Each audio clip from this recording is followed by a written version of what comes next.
In this video, we're going to look at presentations. What are the elements of a good presentation? Well, you need to have something interesting to say.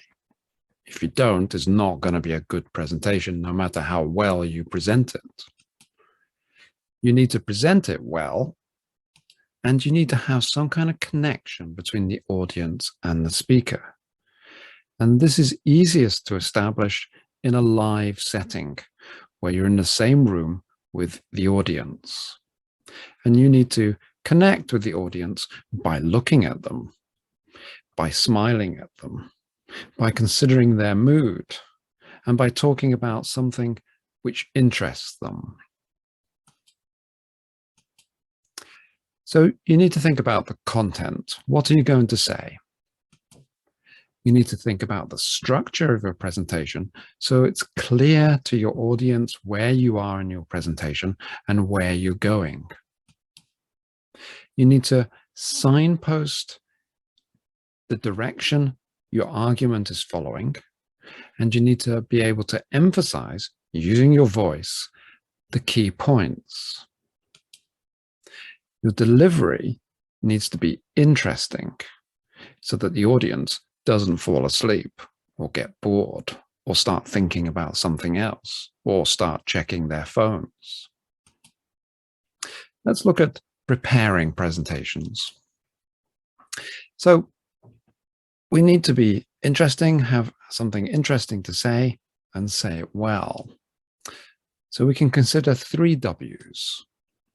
Why are we presenting? What's in it for the audience? What's in it for us? What is our message? What are we going to say?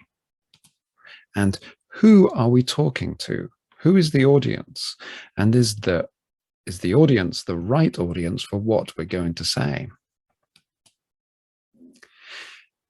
We should think about having a clear introduction to the presentation.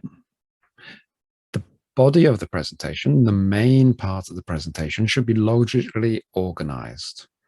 There should be a clear conclusion. And maybe we'll take questions.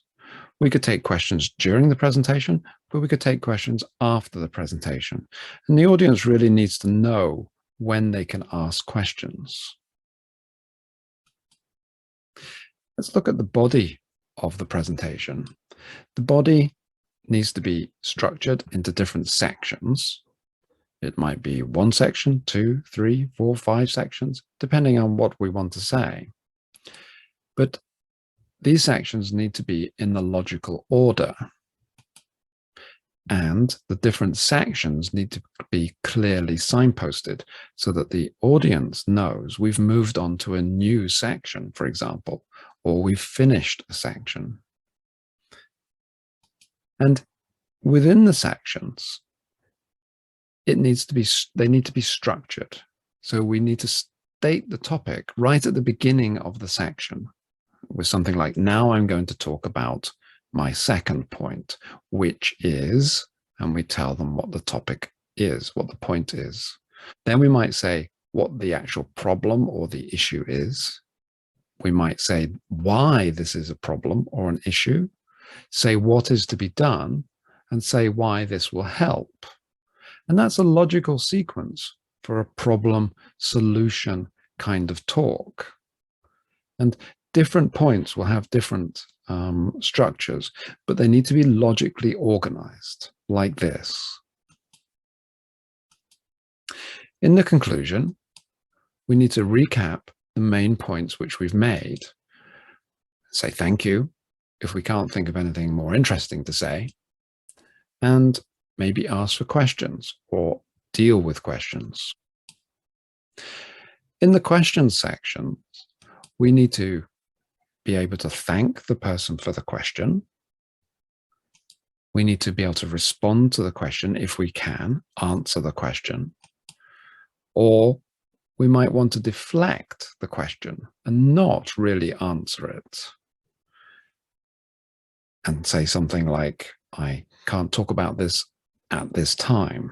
Or I think this needs a bit more research before I can answer that question. Or we might want to reflect the question back onto the questioner and say something like, you seem to have thought a lot about this. What's your opinion about it?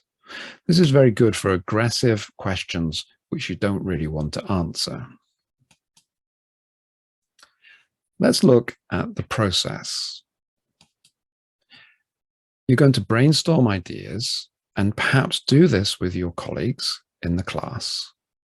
And once you've brainstormed them, you've got to evaluate your ideas for your presentation. And again, perhaps you might do this with your peers. Then you'll draft your script and prepare your slides if you're going to use them. Then you're going to sound script the script and prepare it to be said. Then you should practice. And I suggest 2 practices with feedback from your peers about how well you're doing. Then you'll present it to a live audience, or you'll record it and send it to your teacher. And then you'll get feedback either from the audience and your teacher or just from your teacher.